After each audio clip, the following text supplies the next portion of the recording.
अस्सलामुअलैकुम। Property vision TV के साथ मैं हूं अहमद अकील। पाकिस्तान के अंदर कराची के बाद इस्लामाबाद एक ऐसा शहर है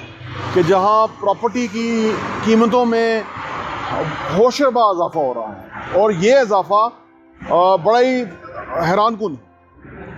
अगर कोई पाकिस्तान में बाहर से आता है तो उसकी पहली चॉइस होती है कि कराची, क्योंकि बहुत बड़ी पॉपुलेशन है और बिज़नेस हब है और वहाँ पे कोई कमर्शियल प्रोजेक्ट हो तो वो जो है ना इन्वेस्टमेंट करना चाहता है, या रेजिडेंशियल में भी इवन। और खैर कराची के अंदर तो छोटे अपार्टमेंट भी इस तरह के बनते हैं कि जो इकोनॉमिकल प्राइस के ऊपर होते हैं, वो एक अलग मार्केट है। लेकिन अगर हम इस्लामाबाद की बात करें तो इस्लामाबाद एक ऐसी मार्केट है, एक ऐसा बिज़नेस हब बनता जा रहा है आने वाले टाइम के हवाले से कि आप अगर ब्लू एरिया की बात कीजिए, ये तो वाकई एक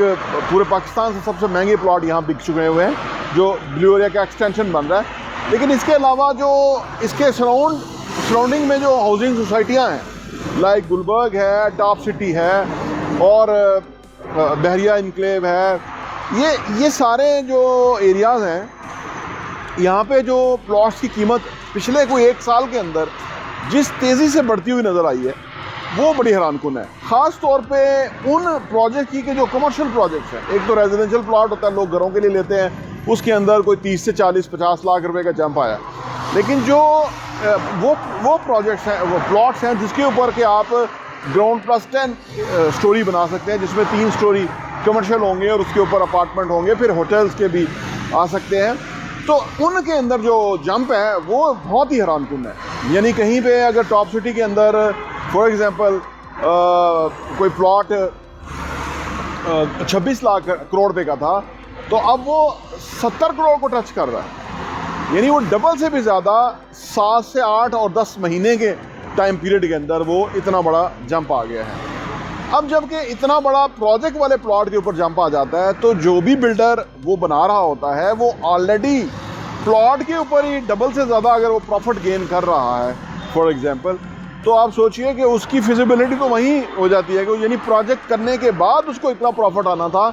अब प्रोजेक्ट किए बगैर ही इतना प्रॉफिट उसको मिल रहा है। तो उसको कोई ज़रूरत नहीं समझ आती कि वो क्यों प्रोजेक्ट बेचे और बनाए और उसको डिज़ाइन करे, डेवलप करे, उसको कंस्ट्रक्ट करे, फिर उसको यूनिट्स में एग्जीक्यूट करे और उसके बाद वो, हालांकि उसमें ज़्यादा प्रॉफिट होगा, लेकिन जब शुरू में इतना प्रॉफिट मिल जाए तो फिर कोई सोच और हो जाती है। सवाल ये पैदा होता है, आज की गुफ्तगू का, वीडियो का मकसद ये है कि इतना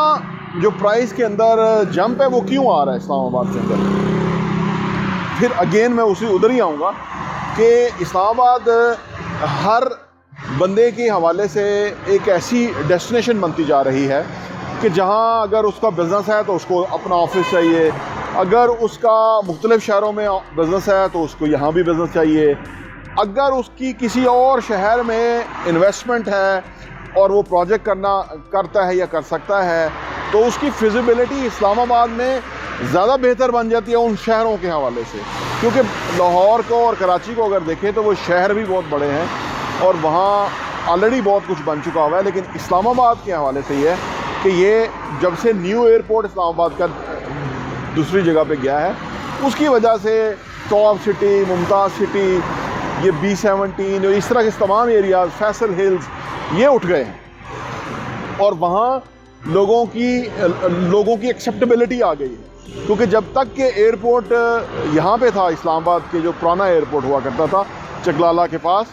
तब तक वो एरियाज़ लोगों को समझ नहीं आ रहे थे। अब क्योंकि वहाँ पे इंटरचेंज है, वहाँ पे मोटरवे है, वहाँ पे एयरपोर्ट है, वहाँ पे तकरीबन इस तरह की फैसिलिटीज़ आती जा रही हैं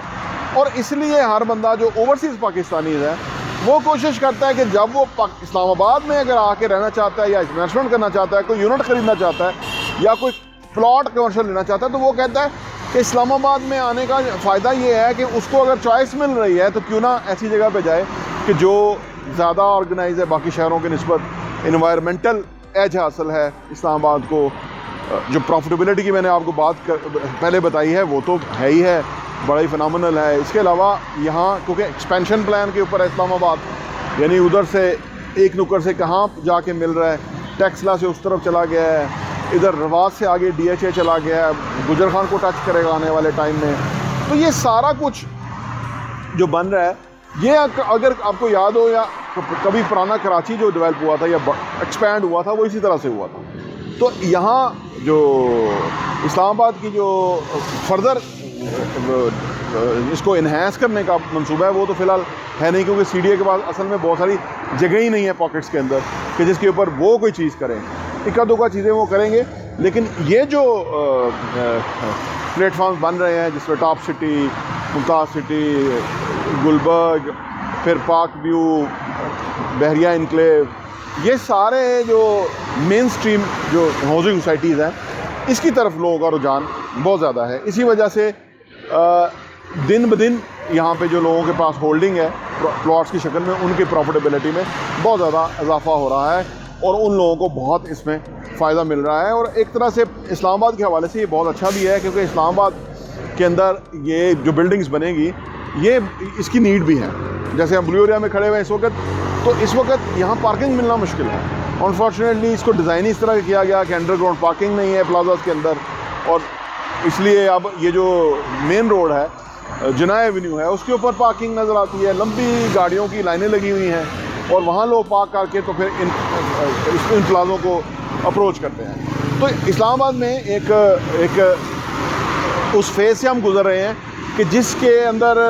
लोगों का बहुत पैसा बन रहा है, लोग बहुत पैसा जनरेट कर रहे हैं